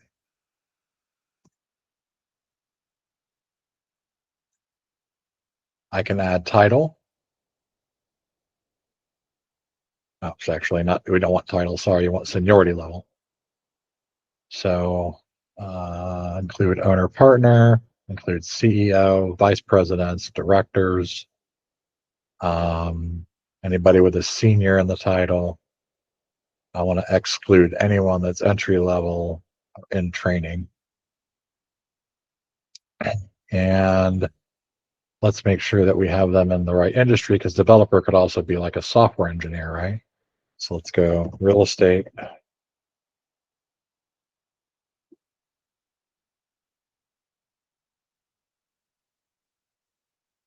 Okay, and then maybe I'm looking for only the most experienced people. So, oh God, WhatsApp, I hate you.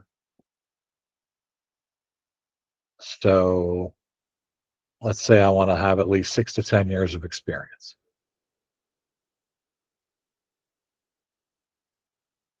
Okay, so I've got 332 results. So what I'll do is I'll save this.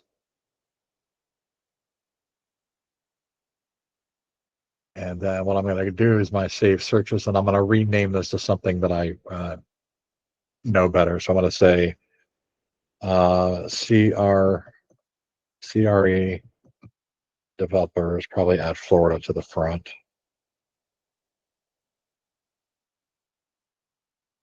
6+ years experience. Experience. Okay. All right. So now that I've created a list, what I'll do is go into now this is called Linked Helper. You have to buy a license for this. It's about $300 a year for the version that I have. What you'll do is you'll want to, there's a lot of things you can do with this, like a lot. In fact, I'll show you everything. So, I'm going to create a new campaign. Here are all the things that this thing can do. Okay, you can start with an empty customized campaign. You can use this, which is used for getting level 2 and level 3 connections. So I use this one a lot, especially if I'm reaching out to a new market segment that I don't have as first level connections. So like when I first got to Florida, I was using this to reach out to architects and other commercial brokers, making them all first level connections. You can also just do messages to first level connections that you already have. You can use this tool to export profile information, such as contact info, which then can be put into your CRM. I don't really use the InMail feature, but you can use it. All kinds of crazy stuff. You can auto endorse people that are first level connections. You can extract a list of employees from the accounts feature, auto follow profiles. And even in my case, remove first degree connections. This one's important to me because the max limit on LinkedIn in terms of connections is 30,000. I'm that I'm always at like 28, 29,000. So I'm consistently having to go in and use this feature to find ways to remove people. And the way you would do this, if you were interested in this feature, is I go into Sales Navigator and I would do essentially the opposite of the search that you just saw. I would look for anybody who is entry level, lower manager level, probably a lot of people from foreign countries. Nothing against those people, but most of the business I do are U.S. citizens. Definitely get rid of anybody that's related to IT. That's my old life. They're not really of any use right now, especially if they're not decision makers, stuff like that. And then I'll run that campaign, and it'll unfriend me from all of those people automatically. Pretty cool. So I'll do that, and usually create lists of like 500 to 1,000 to create more room. Also, this feature, like when you're extracting profiles, LinkedIn, you can either use Snowbio if you're already using that to backfill information, like if they haven't put their email address on their profile. You can use your Snowbio app, or Linked Helper comes with X number of credits per month, and it will attempt to use its services to backfill the email address if they haven't posted it on LinkedIn, which I think is pretty cool. But what we're going to do right now is we want to hello. Hey, Karen, we're wrapping things up here, but you're welcome to hang out. We're going to say developer campaign.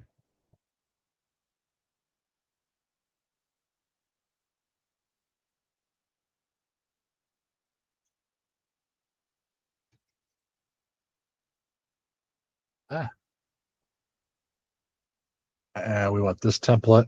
Okay. So the first thing we want to do, remember, personalization is always the key. So, I'm going to have their first name. I'm going to edit this and say, want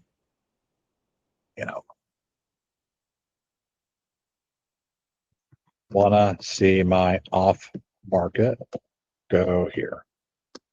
HTTPS massakergroup.com/NDA.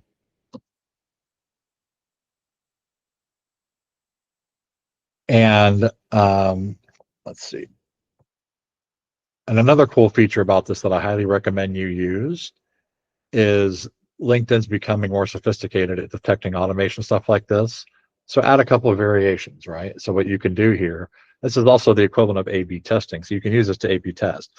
So if you're finding that you're getting more responses from, let's say, message 1 versus message 2, then in the future that you need to use that kind of language or sentence positioning in future messaging. So like there's a study, I don't know if it's still true, but like that shows you it had all these email best practices. And like one of them, for example, was everybody always thought it was common knowledge to put the call to action at the end of a message. And they found that people had more engagement by putting the CTA at the beginning.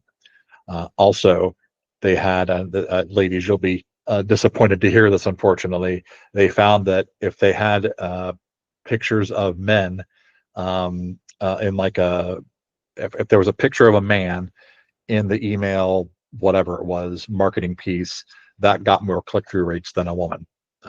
So what do you want to know? I guess the whole world's sexist or something, but I'll try to find you guys that video if you're interested. Emojis in the subject line create more conversion too, I guess. Like there's like 20 different things. It was really cool.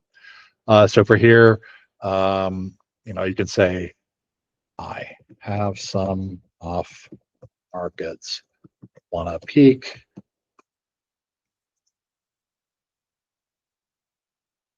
And then you can add another variation here, blah, blah, blah. You get the point. So that's done. Okay. Then you hit next. Maybe you want to do a follow-up message. So in this one, this message is once they accept the connection. So I never like to do the generic one. I like to do just one that's a bit more specific. Did you sign the NDA? Question mark. Maybe not say that. Maybe like, what did you think about the properties, right? Because if they already signed the NDA and then you ask them, you're going to look stupid. But you get the point here. Okay. Now, this follow-up message is in the event that they don't accept your connection request. This defaults to not sending one. I always send one. Hey, first name, did you get my message? Right. And just as a side note for business brokers, another cool way that you can use this, unrelated to our current campaign that we're making here, but you could say something like, hey, first name, are you interested in selling company? And then it autofills the company that they have on their LinkedIn. Again, all about hyper personalization, right? Oh.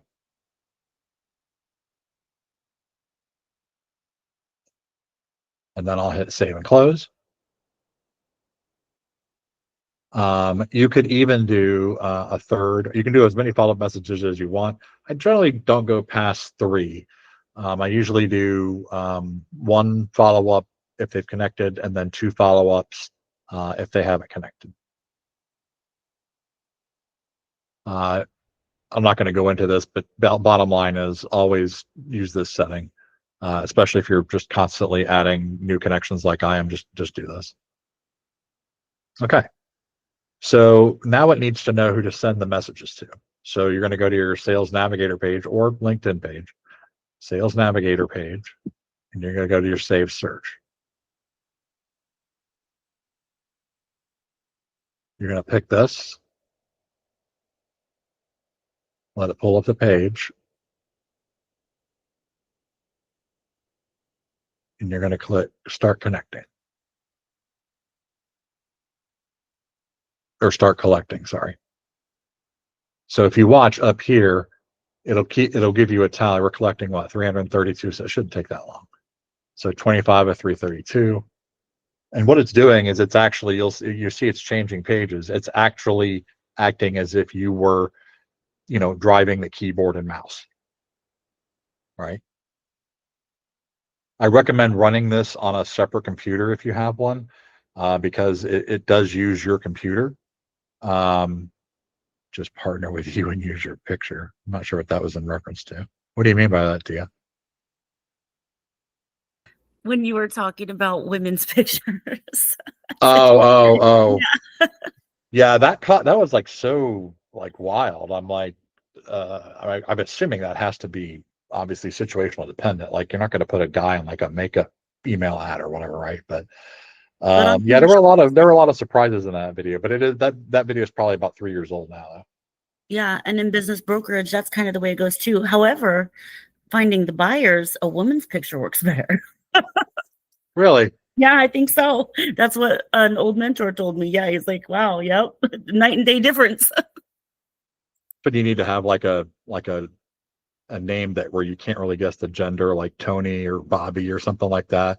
Of course, the usually if it's an I or a Y, it kind of gives it away, right? But Yeah, I did better with my business flyers that didn't have any pictures or anything on it, just the words. Yeah,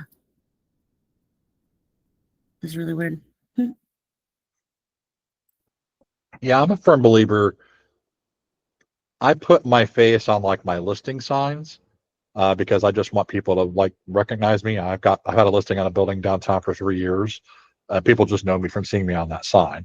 But in terms of like using graphics in real life marketing, especially if I was doing, for example, snail mail, I'm always going to opt for something that creates emotional connection. They don't need to see my face. They can go look. They can go Google me.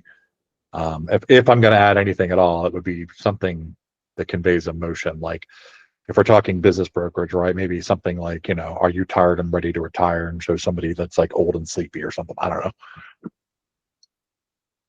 Yeah, you're right. I feel like that's where I went wrong with my postcard mailers. I didn't get one lead from them. Yeah, we're going to talk about how to get deep into emotion next week during the sales training, and a lot of those principles also apply to how you should market. Via emotional messaging. Looks like we're almost done here.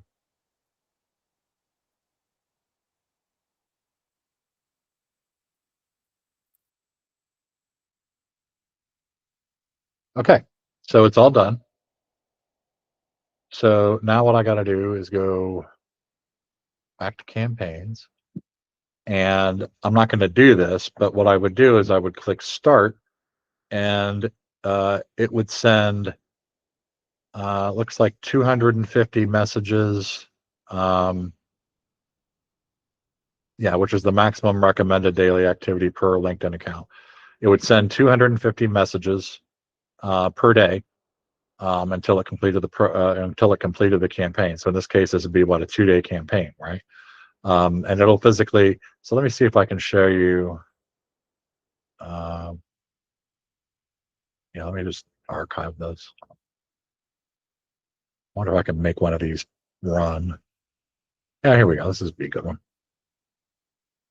So this is a business brokerage campaign that I've been running for HVAC people. Actually, let me go back a second. That may not be a good one because of. Oh yeah, it's already. Yeah, unfortunately, all of these are already processed. So I don't really have. I wonder if this one will let me. Hang on a second. Oh, it's on a timer, so I can't. So it sent 250 messages yesterday, and it's on a 24-hour timer, so I'm locked out of messaging for another 4 hours. So you'll just have to envision it. In fact, you should be able to see it in the downloads page. But what happens is you'll click start, and it'll literally you'll see it pull up each individual profile, click the message button, type the message, send, escape out, search for the next profile, and it does this until it completes everything. And it'll use the different message variations and all that. Then your job, and the other thing I love about you having Sales Navigator, by the way, is Sales Navigator has its own inbox. Because if you're like me, I'm getting bombarded by other people doing what I'm doing. So a lot of junk and outreach through my regular LinkedIn inbox. If it's in my Sales Navigator inbox, it's coming. It's because of a campaign. Every response here is relevant. Everybody, I need to read all of these. I can find out which ones I haven't read. And then, my next step, if they want to talk, is I'll message here and say, hey, that they say yes or something. I'll just say, hey, let's move this over to email or chat and, go from there. But absolutely love this. In fact, there is a setting that I don't recommend using, but you can, I don't know where it's at, but let's see. I think it's in the first page. Where am I looking here? No, that's not it. There's actually a setting somewhere in one of these where you can actually force it to, you can tell it which inbox you want them to reply to. So if you wanted it to go to your regular LinkedIn inbox, you can do that.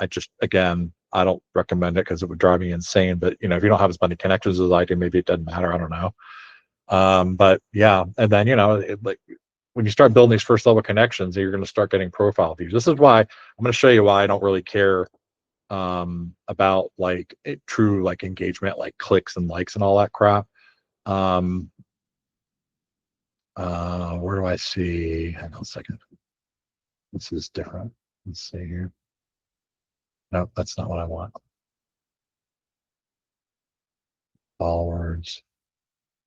Where do I see who's viewed my profile? 1 second.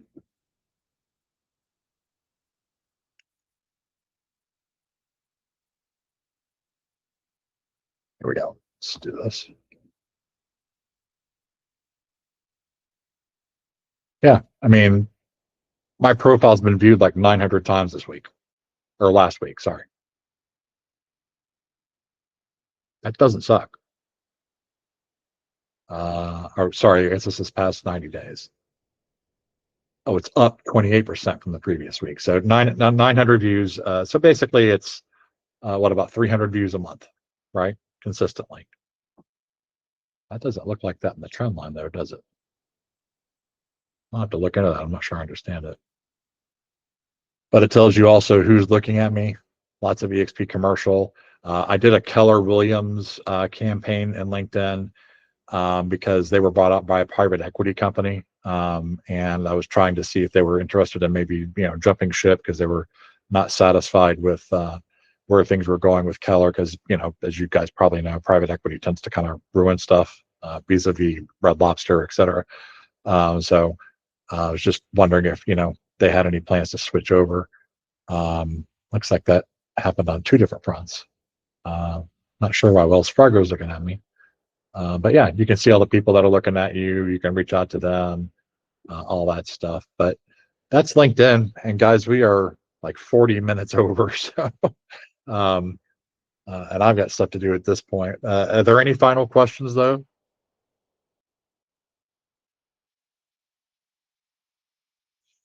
Yeah, you're welcome. Thanks. This was great as usual. Awesome sauce. All right. So everybody's going to have lots of leads next week, right? Right.